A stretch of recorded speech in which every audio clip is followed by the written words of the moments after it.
Quero convidar você a abrir a sua Bíblia no segundo livro dos Reis. Já tem água aí, obrigado. Segundo livro dos Reis, capítulo 5. É uma história, a história de Naamã, que alguns, ou a maioria aqui já conhece. Segundo livro dos Reis, capítulo 5. Pode continuar sentado, a gente vai ler do verso 1 até o versículo 18, porque é uma história um pouquinho grande, né? Mas a gente tem muita coisa para falar sobre esse texto. Segundo Reis, capítulo 5, versos de 1 a 18. A minha versão que eu vou ler é a NVT, a nova versão transformadora. Aí eu gostaria de proceder à leitura. Se você não tem a Bíblia ou o tablet, você pode acompanhar aqui na tela. Tá bom? Amém? Diz assim a palavra: o rei da Síria tinha grande respeito por Naamã, comandante do seu exército, pois através dele, por meio dele, o Senhor tinha dado grandes vitórias à Síria. Mas embora Naamã fosse um guerreiro valente, sofria de lepra. Naquela época, saqueadores sírios tinham invadido o território de Israel, e entre os cativos havia uma menina que se tornou serva da esposa de Naamã. Certo dia, a menina disse à sua senhora: como seria bom se meu senhor fosse ver o profeta em Samaria, ele o curaria da lepra. Naamã contou ao rei o que a menina israelita tinha dito. Então o rei da Síria lhe respondeu: vá visitar o profeta, eu lhe darei uma carta de apresentação ao rei de Israel. Naamã partiu, levando 350 quilos de prata, 72 quilos de ouro e 10 roupas de festa. A carta para o rei de Israel dizia: com essa carta apresento o meu servo Naamã, quero que o rei o cure da lepra. Quando o rei de Israel leu a carta, rasgou as roupas e disse: acaso sou Deus, capaz de dar ou de tirar a vida? Porque esse homem me pede que cure um leproso? Como vocês podem ver, ele procura um pretexto para nos atacar. Mas quando Eliseu, o homem de Deus, soube que o rei de Israel havia rasgado as roupas, mandou-lhes essa mensagem: por que o rei ficou tão aflito? Envie Naamã a mim, e ele saberá que há um profeta verdadeiro em Israel. Então Naamã foi com seus cavalos e carruagens e parou à porta da casa de Eliseu.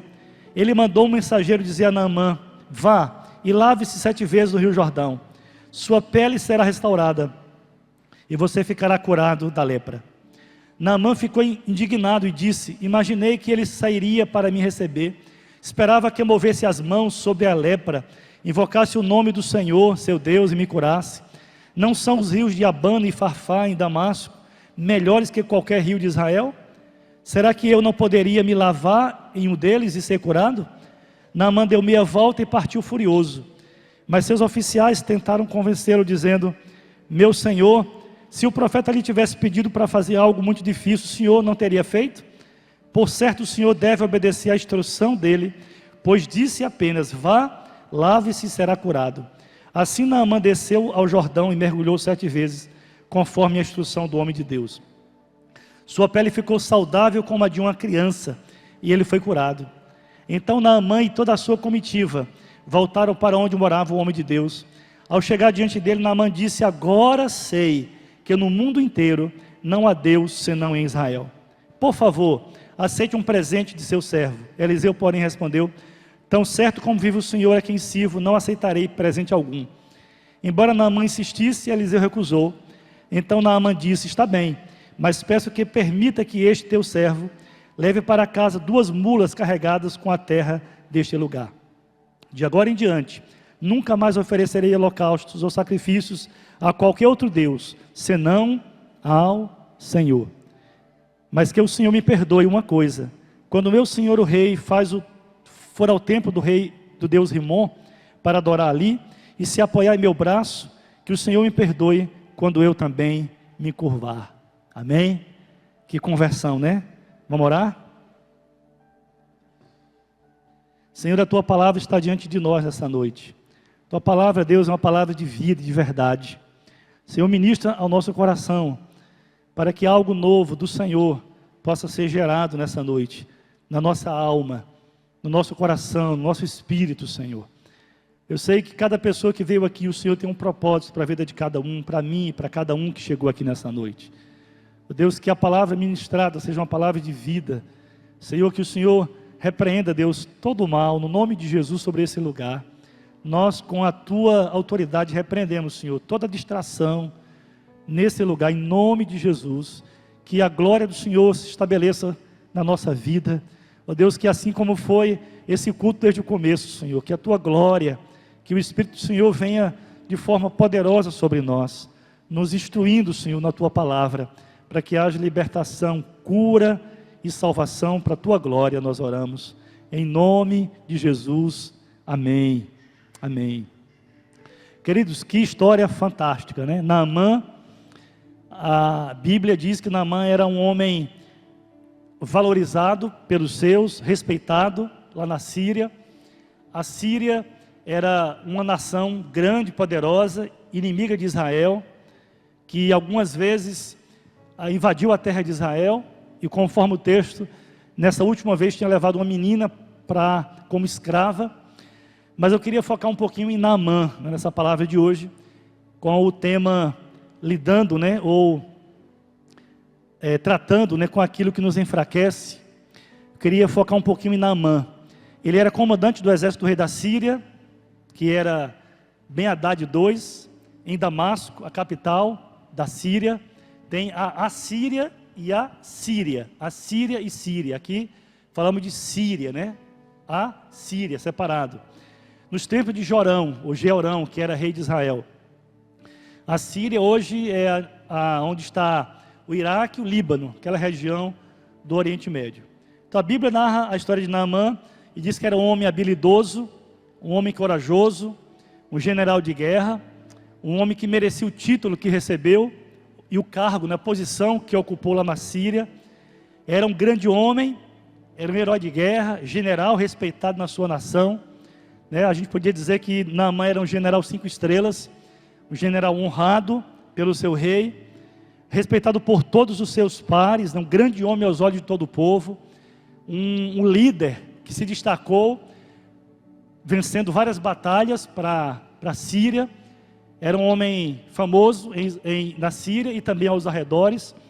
Então era um homem de status social, Naamã.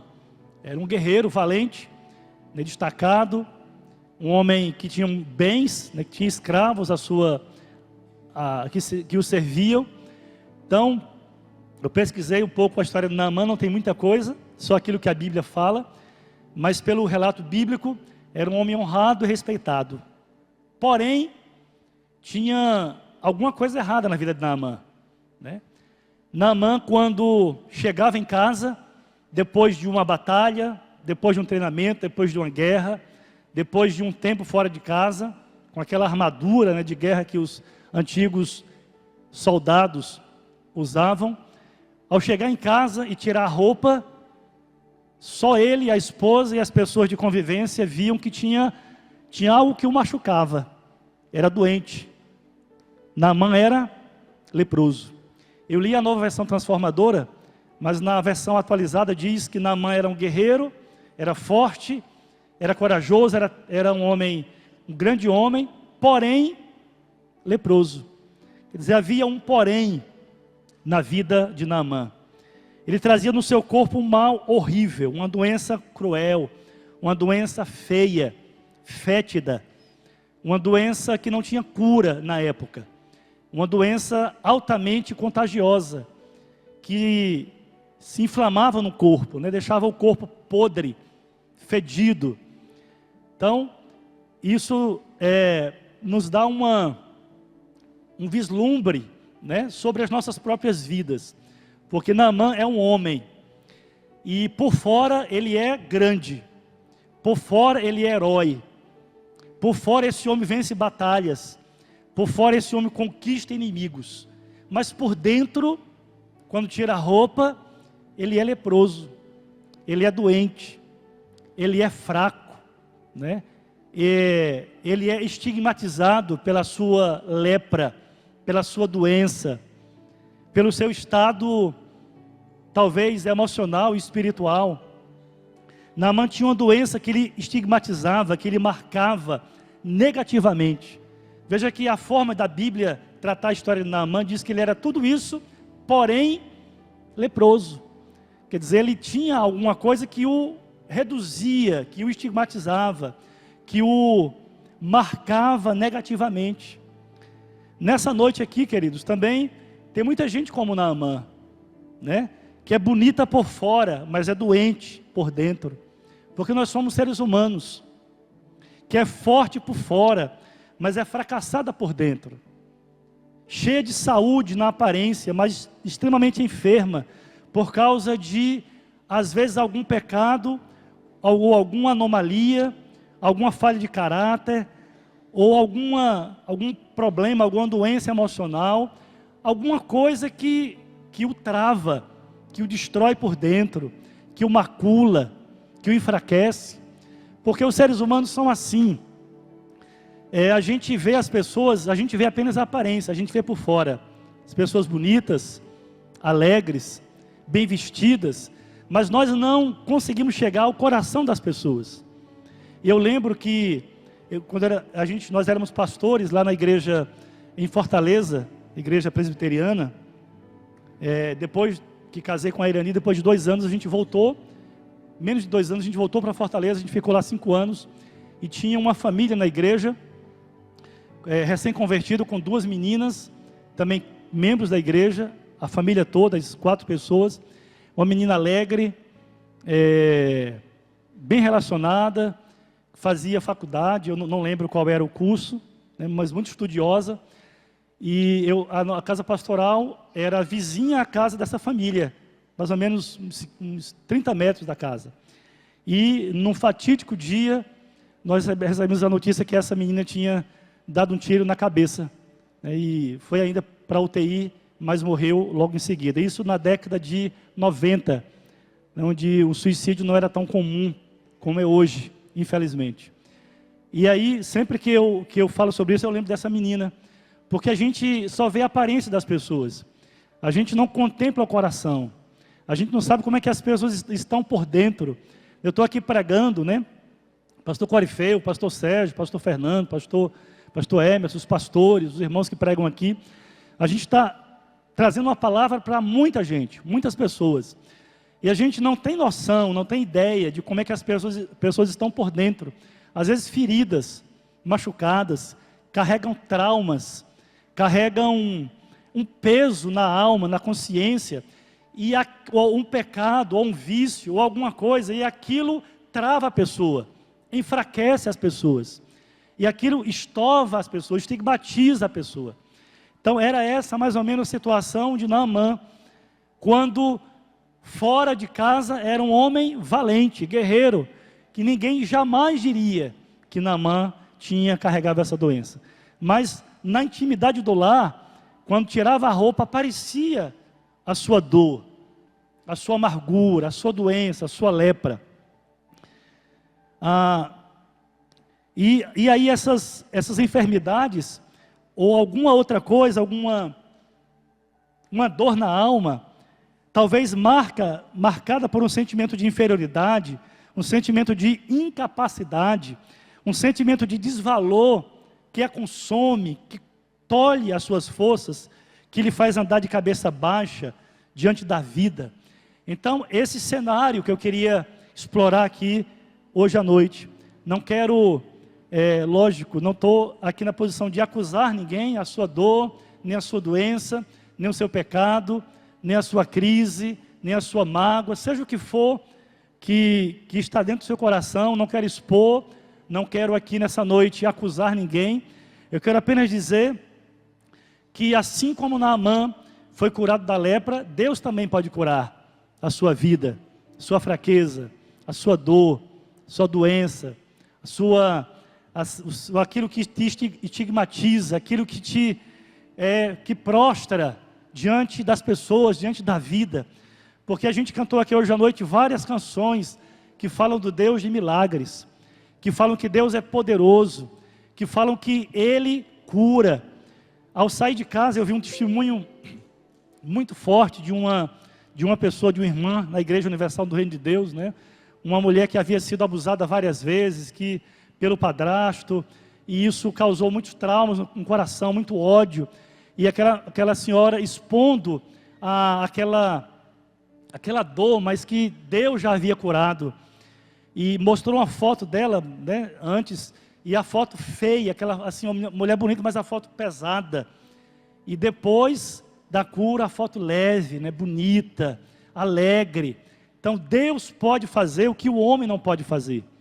Deus age no coração. A medicina, queridos, está muito avançada, a psiquiatria, a psicologia, né, a medicina, a ciência, mas o homem não pode colocar a mão dentro da sua alma e tirar a sua dor, tirar a sua crise, né? O médico, psiquiatra, psicólogo, e seja qual outra especialidade, trata com medicação para aliviar isso, mas Deus é poderoso para colocar a mão milagrosa dele e arrancar de nós essa dor, ou essa lepra, ou esse pecado que está te consumindo, a qual você é escravo, porque a Bíblia diz que quem pratica o pecado é escravo do pecado. Então, às vezes a pessoa é forte fisicamente, né, e aparentemente, mas ela carrega alguma coisa dentro que a estova, alguma coisa que a vicia, e que a tira do propósito de Deus. Tem pessoas que realmente, né, são como Naamã, pessoas fortes por fora, pessoas bem relacionadas, mas estão às vezes escravizadas a um pecado, a um vício, a alguma coisa que segura a pessoa, que não deixa romper, né? Lá em Hebreus capítulo 12, o autor aos Hebreus diz isso, que a gente tem que deixar o pecado, tem que, né, nos livrar dele. A gente precisa, o texto lá de Hebreus 12, se puder colocar na tela, eu creio que Hebreus 12, 2, esqueci agora o início do texto, né? E esses últimos anos eu estou esquecendo mais do que antes, né? Verso 1, por favor, volta lá, verso 1. Uma vez que estamos rodeados, tal, e do pecado, livremo-nos de todo o peso que nos torna vagarosos, e do pecado que nos atrapalha. A outra versão diz que o pecado que nos assedia. Então, eu quero expor hoje essa palavra a partir dessa lepra de Naamã, né? Que a gente precisa se desvencilhar para romper em Deus, para romper na fé, para romper como profissional, como marido, como esposa, como filhos, porque nós somos homens, queridos, somos seres humanos, nós estamos aqui no mundo sujeitos a tudo, à dor, à doença, ao trauma, ao ódio, à mágoa, a todas essas idiosincrasias, doenças da alma, mas nós precisamos nos livrar dela em nome de Jesus, e Deus pode nos libertar de todo o peso, de toda ferida, de toda dor, e trazer cura para a nossa alma.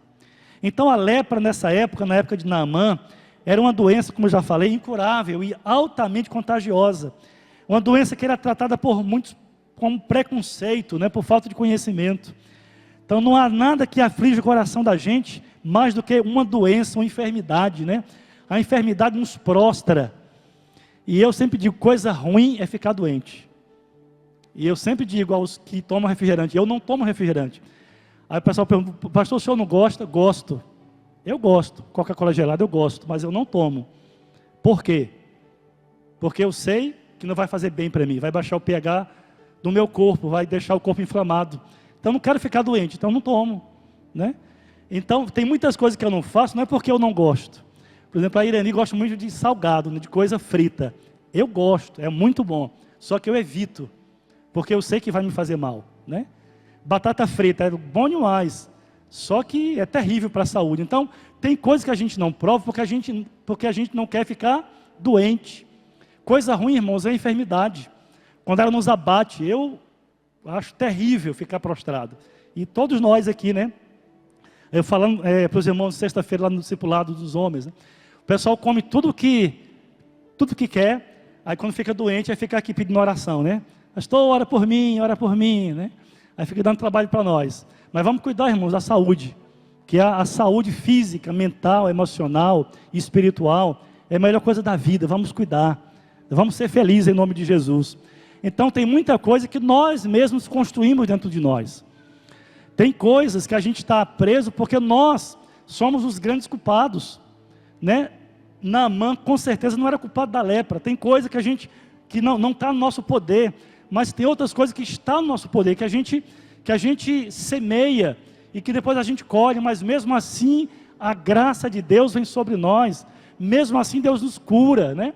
Porque Deus devia dizer, você foi comer lá, né, carne gorda a vida toda, aí está desse jeito, agora não vou curar mais, né? Mas Deus não é assim.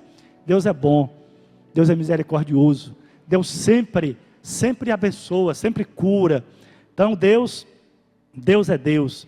Então quando a gente está doente, a gente está fraco, a gente fica vulnerável, a gente fica frágeis, né? Preocupado com aquilo. Então a lepra era muito provavelmente a pior doença daquele tempo, atacava a pele, os nervos, exigia completo isolamento. Então era visto como uma praga ou uma maldição. Então essa doença estava sobre Naamã, que era visto como uma maldição dos deuses, ou uma maldição de Deus sobre a pessoa. E por mais que Naamã pudesse disfarçar, ele não conseguiria fazer isso por muito tempo, pois as chagas logo tomariam o seu corpo todo. Talvez Naamã estava ali no início da doença, mas depois de um tempo ela iria tomar o corpo dele todo e ia expor a doença para as pessoas. Mas antes de expor a doença para as pessoas, nós precisamos expor a nossa doença para Deus. A primeira lição, queridos, que a gente tira sobre a história de Naamã, é que por mais importante e bem sucedido que você seja, você nunca será autossuficiente. Talvez seja essa a maior lição que Deus queria dar para Naamã. Por mais forte e poderoso que ele fosse, por mais herói de guerra, por mais honrado lá na Síria, mas ele e nenhum de nós era e nem somos autossuficientes. Nós sempre dependeremos de Deus. Nada pode suprir a presença de Deus na nossa vida. Nada.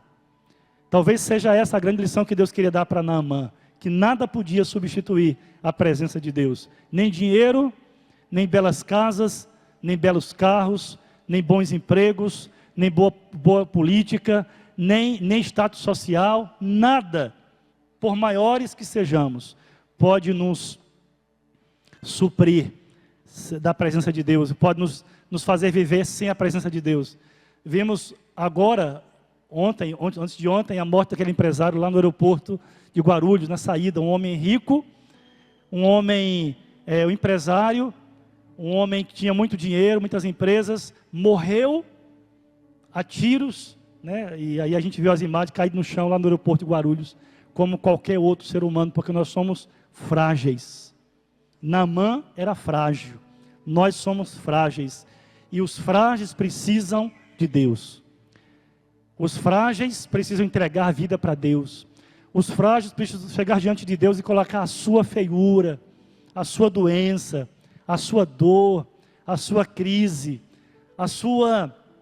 aquilo que lhe enfraquece. Senhor, isso me enfraquece, eu preciso ser livre em nome de Jesus, porque eu quero crescer, porque eu não quero permanecer do mesmo jeito, porque o Senhor me fez para voar, porque o Senhor me fez para alcançar grandes áreas, mas isso tem me estorvado, e eu preciso largar isso para trás em nome de Jesus. Talvez aqui tem gente assim, mas a boa notícia é que Jesus cura os leprosos, Jesus opera milagres e transforma as nossas feiuras em belezas. É o Espírito Santo que faz isso em nós, nós não sabemos como. E aí Jesus fala para Nicodemos, né, que é necessário nascer de novo. E Jesus prega para Nicodemos dizendo que ele precisava nascer da água e do Espírito. E Jesus disse: o vento sopra onde quer, e não sabe de onde vem e nem para onde vai. Assim é todo aquele que é nascido do Espírito, porque a obra é de Deus na nossa vida. Nós tivemos uma palavra na célula esses dias, falando sobre a semente. A gente planta a semente na terra, e a gente coloca a água, mas a gente não sabe como é que aquela semente floresce e vira árvore, irmãos, é mistério, porque Deus é quem faz a semente crescer. Mesmo assim, é a nossa vida diante de Deus, é Deus quem opera, é Deus quem transforma, é o Espírito Santo que entra, que faz morada, que faz milagres. E é a isso que eu quero que você apresente a sua vida diante de Deus hoje à noite.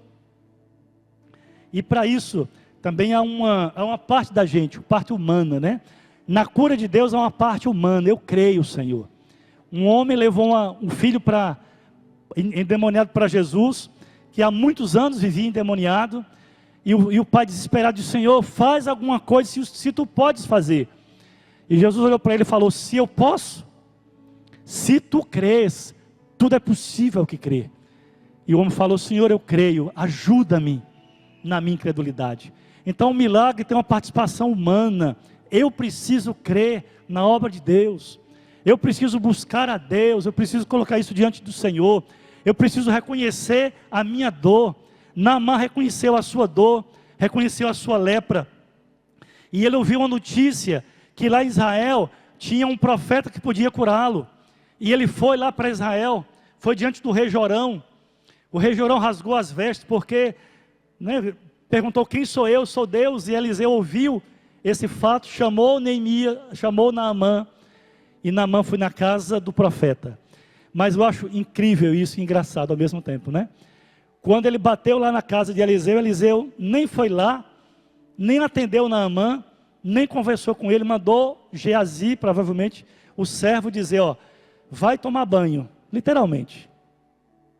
E o homem ficou indignado, né? Por quê? Porque Naamã era orgulhoso.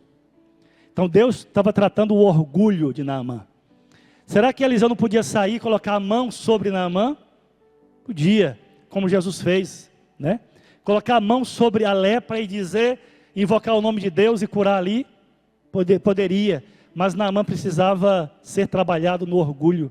Sabe, queridos, muitas vezes nós carregamos um peso, carregamos uma doença, carregamos uma dor, mas tem algo muito maior do que isso, que precisa ser tratado por Deus.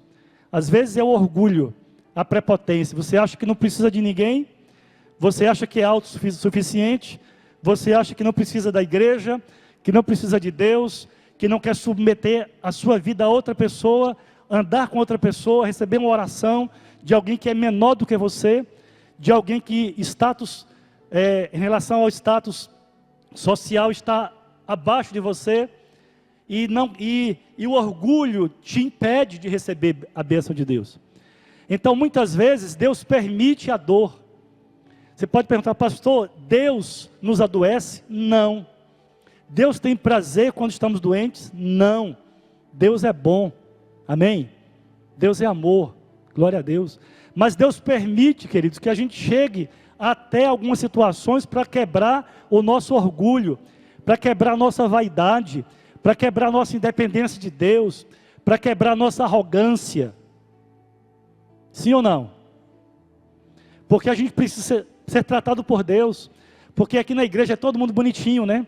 É graça e paz, é um abraço para lá, um abraço para cá.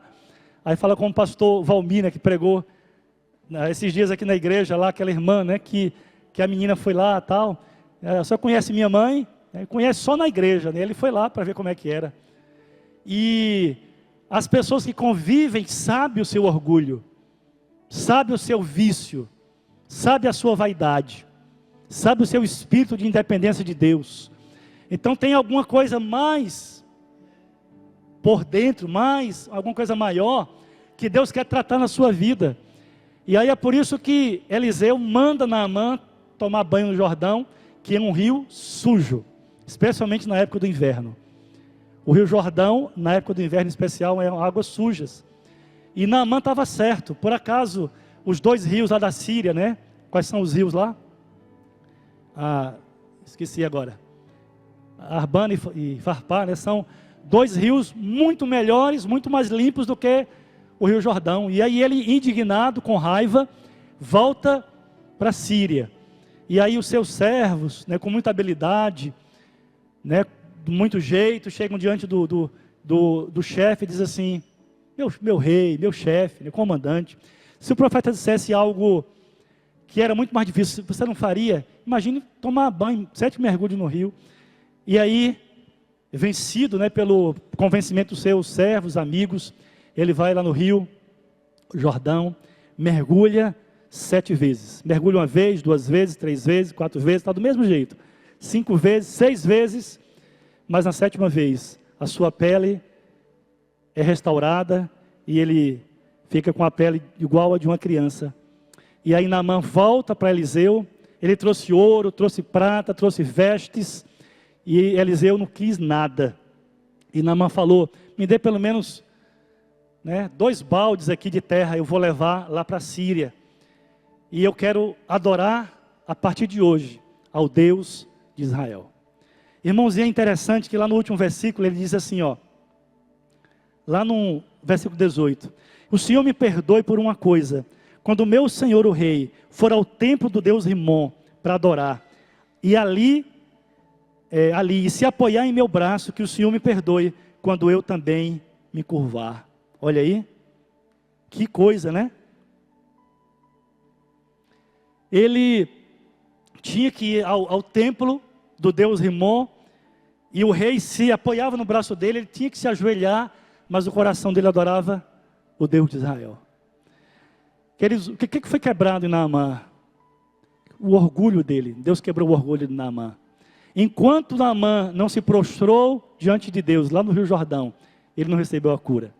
Então aqui vai uma dica para nós. Enquanto nós não deixarmos para trás o nosso orgulho, prepotência e vaidade, nós vamos permanecer assim. Gente, é impressionante, tem gente que está doente o tempo todo. Eu conheço uma pessoa há 15 anos, e há 15 anos ela é doente. É uma doença aqui, é uma doença ali, é uma doença acolá. Gente, é doença demais. O que é que tem de errado com ele? A gente ora por essa pessoa, e ele não recebe a cura. É porque provavelmente tem mais alguma coisa que Deus quer tratar na alma dessa pessoa. Tem mais alguma coisa mais profunda que Deus quer tratar, que a pessoa não está vendo. Então, não dizem, né, que os inteligentes aprendem com os erros, com seus erros, mas os sábios aprendem com os erros dos outros, né? O escritor que falou aí, o cientista, né, o psiquiatra, Augusto Cury. Então, vamos ser sábios. Olhe para você, né? Olhe para os outros e aprenda para você. Olhe para as pessoas. Olhe para seus amigos, suas amigas, para as pessoas que lhe rodeiam e aprendam com elas a se quebrantar diante de Deus, né? Para que você não precise passar pelo que ela passou. Então Deus permite muitas vezes a dor para nós nos humilharmos diante de Deus. E esses dias eu estava conversando com os nossos irmãos no grupo, e falando sobre isso, que a doença, que Deus permite a doença para nos tratar. E alguém falou para mim, Jó, que Jó era íntegro, era fiel a Deus, Jó era um homem de Deus, era justo, e teve que passar pela doença. Aí eu falei, olha para o capítulo 42, versos 1 e 2, eu te conhecia só de ouvir falar, mas agora os meus olhos te veem. Jó não conhecia Deus, como Deus queria que ele o conhecesse. Apesar de Jó ser justo, íntegro, homem de Deus, mas a relação de Jó com Deus era de ouvir falar. Jó não tinha experiências com Deus, experiência de intimidade com Deus. Então, muita coisa Deus precisou quebrar no coração de Jó. Irmão, Jó não foi aquele santinho que a gente acha, não. Começa a ler Jó direitinho, né? Ele amaldiçoa tudo, amaldiçoa o dia de nascimento, amaldiçoa o ventre da mãe, amaldiçoa o dia todo, que haja escuridão nesse dia e tal. Irmão, Jó ali, ele bota quente. Então Jó não era esse, né? É lógico, é um homem justo, um homem de Deus. Mas tinha muita coisa na alma dele que Deus queria tratar. Então se Jó, que era justo, íntegro, temente a Deus, desviava do mal, né? Precisou isso, imagine a gente. Deus tem muita misericórdia de você, irmão. Né? Olha aí para o lado aí, diga para o seu vizinho aí, Deus tem muita misericórdia de você, de mim também. Porque, como o pastor Corifeu diz de vez em quando, nós somos peça ruim, irmãos. Né, pastor? Nós somos peça ruim.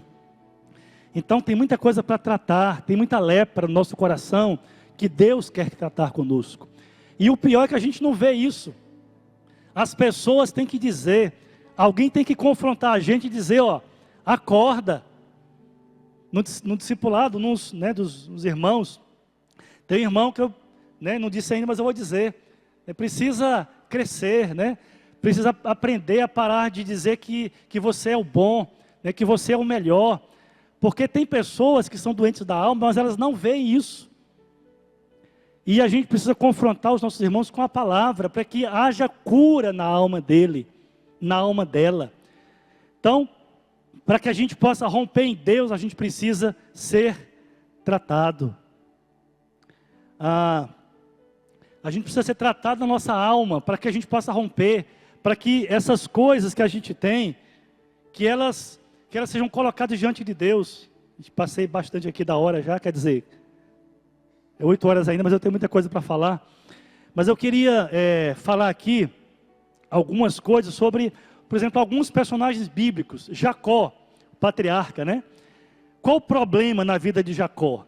Qual era a lepra na vida de Jacó?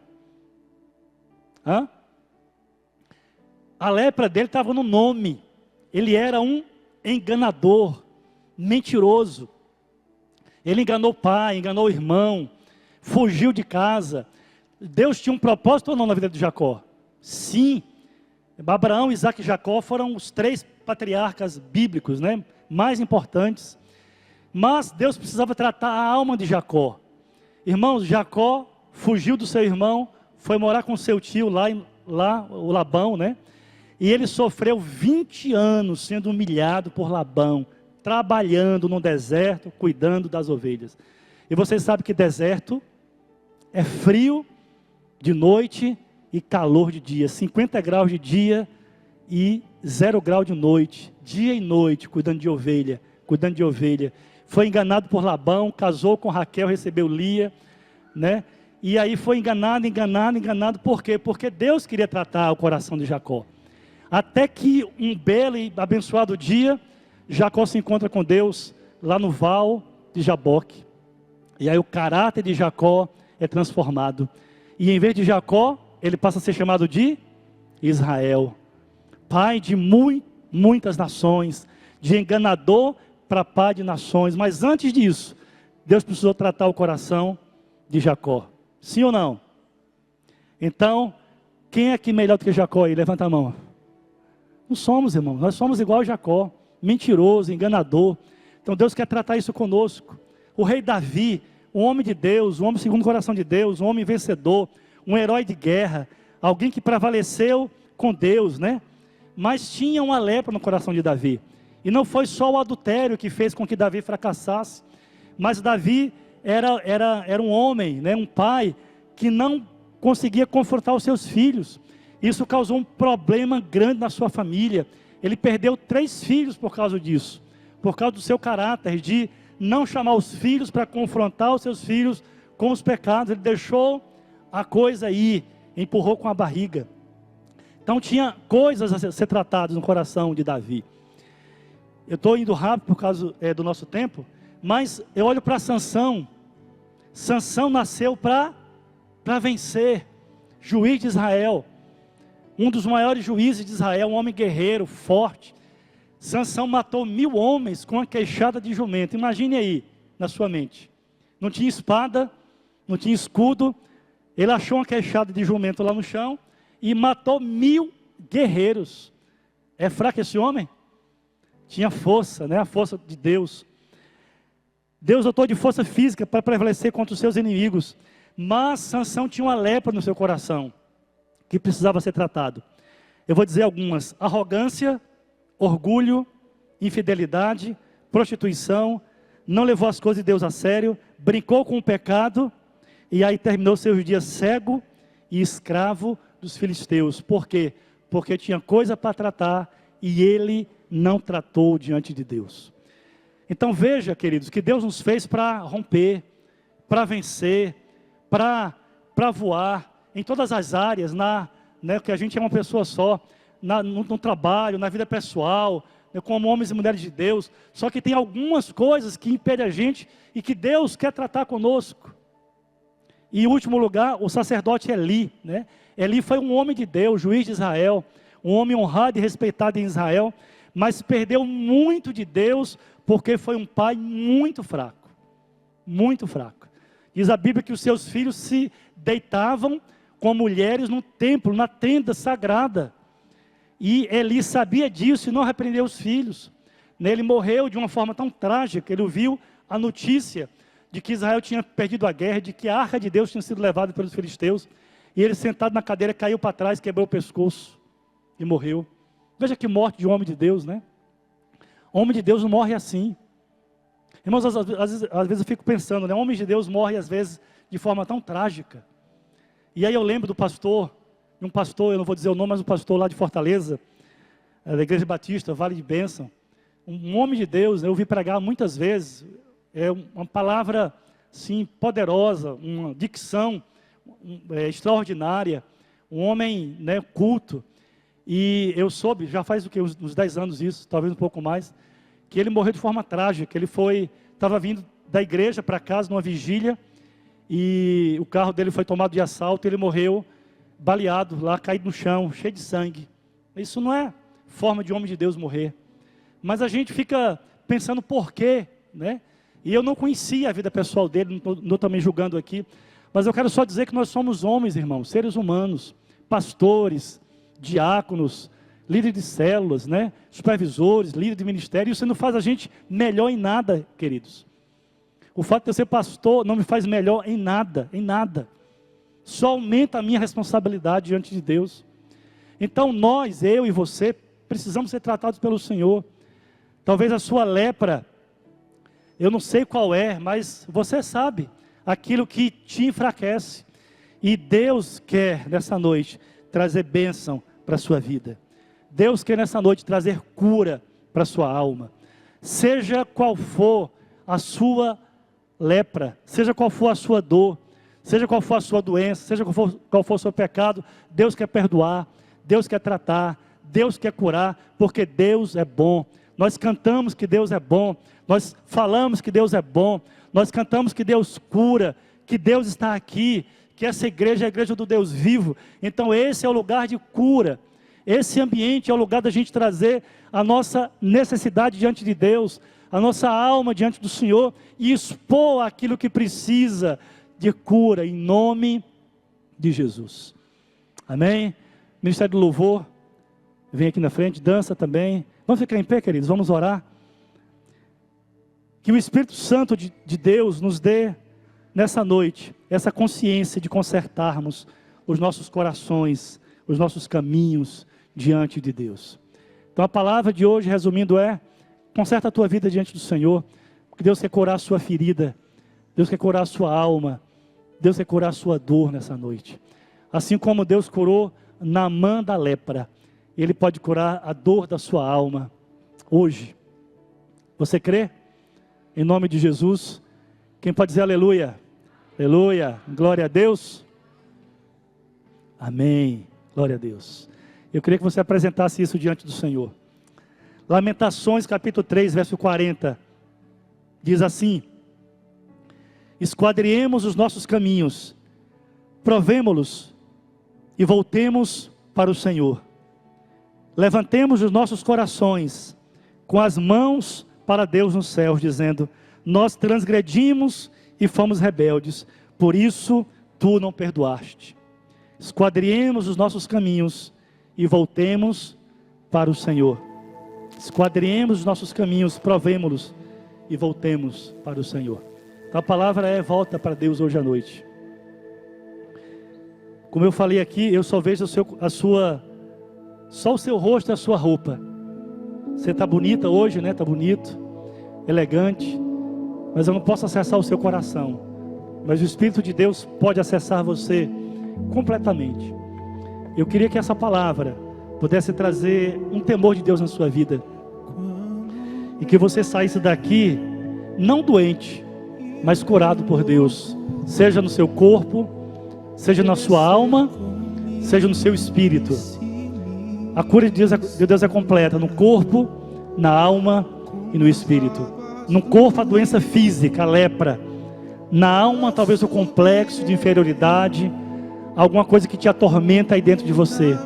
No espírito talvez um pecado que você está servindo ainda, e que hoje você precisa deixar, em nome de Jesus. Não sei qual é o pecado que está te travando, Eu queria que tudo isso você deixasse diante de Deus. Eu quero convidar você a mergulhar hoje nas águas do Jordão do Espírito Santo de Deus, que está aqui nessa noite. Quero convidar você a mergulhar nessas águas e a sair curado em nome de Jesus. Glória a Deus. Glória a Deus. Senhor,